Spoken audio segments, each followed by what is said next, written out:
natin about sa yung ano yung mga yung SIM card na usually ginagamit dito na parang kasi dalawa kasi meron kasi mga SIM card na nagagamit dito kasi talaga. T-Mobile kasi yung sinidya sa amin ni T-Mobile is actually to register your number. It's one of the company to register your number na rin. Ganyan siya. O pwede ka rin bumili yata ng number from T-Mobile. Ganyan. Yung iba naman Telemac, A1. Ganyan yung iba. may binapagit kasi yung plan tsaka yung disposable Yan yung plan. Telemac is mostly mga plan. Yan. Ay, mostly kasi Telemac kasi may mga disposable lang. Yung mga 20 GB lang yan. Ay, yung disposable may mga 20 GB? Oo, parang mga ganun. So, ibig sabihin, di mo siya pwedeng ma-charge ulit. Magpapago ka na naman ng number. Meron siya na kailangan i-charge, meron naman siya internet lang, meron siya yan. So, depende. Depende sa package. Depende siya Pero sa nung ano yung binili nito, 20 lang din siya. May 20 GB din sa akin pero T-Mobile siya. So, matcha-charge siya after na Pwede mo siya magamit, pero try it kung yung phone number na ginagamit mo din is can be used as a call. Asa? Call. Call. Pwede ka matawagan. Oo, na-try ko. Katawagan mo. Oo. Katawagan. So, call and text yun, or text and call. So, pwede mo siya ma-charge. Yeah. Mare-reload ko siya after a month. Kasi nabili niya for internet lang talaga. So, sabi ko, yung reloading charge niya is depends on sa package. Kung depende tumibay pa din yan. silang ano. Yes. And for more information, you have to go to the company talaga.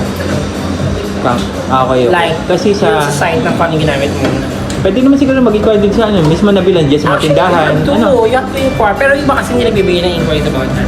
They give you the SIM card and that's it. Salpak mo sa SIM card, gano'n. Last information nga. Siyempre, di mo rin naman bibila kung di explain or di nag-English. Hindi naman din kasi gano'n dito. Minsan kasi talaga, pag binili mo lang, that's it. Pero iba walang information about us like that. Okay. Baka sa mga foreigner yun. Pero sa atin, matanong naman tayo. Gusto ko nag-English yung tao, may conversation kayo. Kasi minsan pag para in the future. I don't know. Ganyan. Go to Telemac. Yung mga ganon. Oo. Matik na. Oo. Parang ayaw, they doesn't want actually to tell about information about like this and like that. Kasi nga, busy sila. Maraming ginagawa, ganyan. You have to go to the Telemac. You have to go to the A1. You have to go to like Pero ikaw ano gamit mo? ako kasi naka-T-Mobile kasi. Meron din kasi sa bahay niyan T-Mobile eh. Kaya dito ko na lang na yung usually na ginagamit yung mga foreigner din na dumarating from the vessel. Yun, mag-stay ng 1 week, 2 weeks. Sabi nga nila. Sa mga ano yun mga in-charge yung mga nasa HR. Parang naluloko sa Amsterdam. Kasi nagpunta ka Amsterdam, ang ganyan ko Laika. Parang Laika Gems. Parang ganyan. Like a virgin. Hindi na uso yun. Pag isa like a virgin, sorry, just ano ba? Hindi na uso yan. So yun, ano pala, T-Mobile. Marami. Basta may call and text naman siya. Tingnan natin sana ma-recharge siya kasi ayaw magpalit ng ibang number. Parang new identity na naman. Pala best ng uno, wala pa no. Wala pa yan. Next month. Yung mga plan, ano yun? Plan? Yan. Ang alam ko sa mga plan, may mga phone na kasama. Meron. Kung gusto magpa-plans, kumuha ka ng items from them. Like ako, kumuha ko ng item from T-Mobile. So I have to 1 year to pay, mga ganun. 2 years to pay. Ako nag-pay ako every month. Di pala nagbago in terms yung condition ng plan dito. Lagi yung phone pa rin. Automatically yan. Depende na lang sa'yo kung mag-down ka na or ganyan. Akala ko mabibili mo pa rin sa mga tabi-tabi ng store na... It can be kung gusto mo Pabili naman plan. din. Like Meron ka ba dyan? no. May showroom ka ba ng phone They have to dyan? register actually.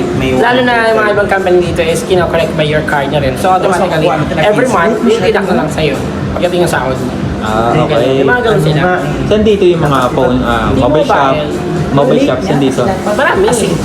Dito lang kasi alam ko yung bus stop tsaka.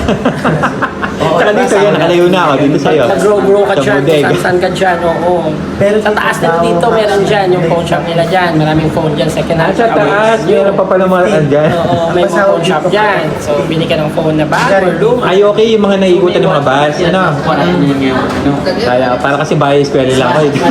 Old Town, tsaka bus stop, tsaka bahay. Yung 1 to 15. Next month nyo naman kukuha yan, sabihin ko yung amo nyo. Pero 15 days lang. Nandito natin. Ha? Yes, 15 days. So, paano yung 16 to 15 namin? Ay, hindi. Ano na yan? Automatically, actually, yung 15 days ninyo. Buo na yan, Buo na 1 month na next month. Kasi 1 to... 1 month na next month.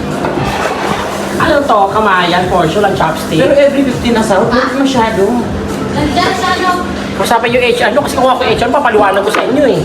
Kasi hindi nga ako HR ninyo eh. Sa susunod, ako lang pipirma ng kontrata ninyo ha. Umayos kayo dun sa kumpanya nyo, ako bahala sa inyo. Hindi, dito sa Croatia nga, pinaka-standard kasi nila dito is bago mag-15 or a 15 should have to hawak na ng tao yung sahod mo. Yung iba 5, yung iba 3, yung iba 10, kami 10. So, automatically, kung pumatak ng Sabado yung 10, automatic Friday, may sahod na kami. Pero pag pumatak siya ng Linggo, automatic Monday, 11, sahod na kami. Ganun siya. Depende kasi sa company niya. Depende sa company kung ano yung usapan ng company, how they make payroll. Well, at least isa yung cut-off ng Middle East saka dito. 30. Depende pa rin sa company. 30. Ganun.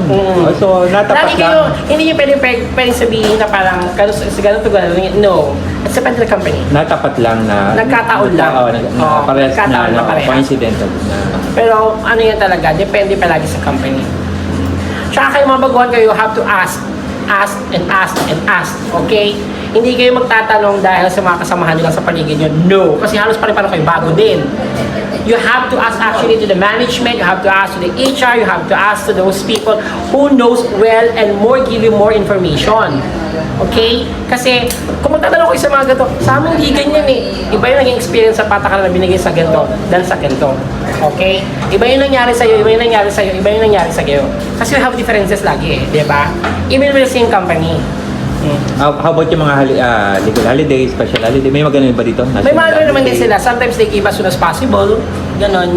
Like, ito sa'yo, ganyan. Sabi kasi ng mga lokal sa amin, parang walang bayad yun. Well, it's depending to the company. Depends pa rin. Oo, hindi Ano ba natin yan? masasabi lagi kasi pag sabi yung holiday, bibigay sa'yo automatic. May mga company yung pag holiday, Valentine's, kinabukasan bibigay sa'yo kung ano yung trabaho mo nung holiday. Yung mga ganon. So, Pero yung iba naman, they put your account, or sometimes yung iba naman, just ignore. so depende pala bago i-accept din yung job. Tanungin mo na regarding. Alam mo, Ganun na, regardless naman din sa kung ano yung ganito, ganyan, katulad sinabi ko sa inyo, Okay, minsan lang naman yan eh. as long as kumikita naman kayo, as long as okay naman natatanggap ninyo, then take it. Sa inyo may double pay kayo. May double pay. Hindi ko masabi eh. Ayoko kasi yung under my company. Kasi hindi ako yung hindi ko ako yung nag-decide for everything. Hindi ko yung nagano. Hindi ako yung mag-decide about sa mga ganyan. Tsaka sometimes may mga privacy kasi din. Hindi, kasi, di ba, nagsahod na, hindi dumaan na Labor Day, di ba? Labor Day nga ba yung last occasion? Sabi ko na sa'yo, it depend lagi sa company. Ng yelo, charot lang. Sarap no? Perfect. Saan gumawa? Ano to, tuna? Ang sarap. Sige na. Ano Japan ako. Ang dalas nilang gumawa ng ganyan, gagaling nilang gumawa. Pati shabu-shabu. Pero hindi ako mahilig kasi sa Japanese food. Pati, especially yung takoyaki Hindi ko type. Hindi ko type. Ito ko yan. Ang gusto ko din yung mga yung mga shahang, alam mo yung shahan. Yung fried rice nila na may sabaw ng soup stock, yung tinutuyo. Sarap. Tapos yung punong-puno ng yung lalagay mo isang ganitong karaming yung spring onion na malaki. Tapos hihingi ka pa uli. Oo, serve sila ng serve. Wala kami. Kumbaga doon sa yung kinakain Sarap sa siya. Manila yung mga tabi-tabi, yung mga pares. Pare, ganun Yung style. daming yung yung toppings. toppings, Talaga? Tapos ang partner nun, ramen. Pero walang makagaya sa lasa naman sa Japan talaga.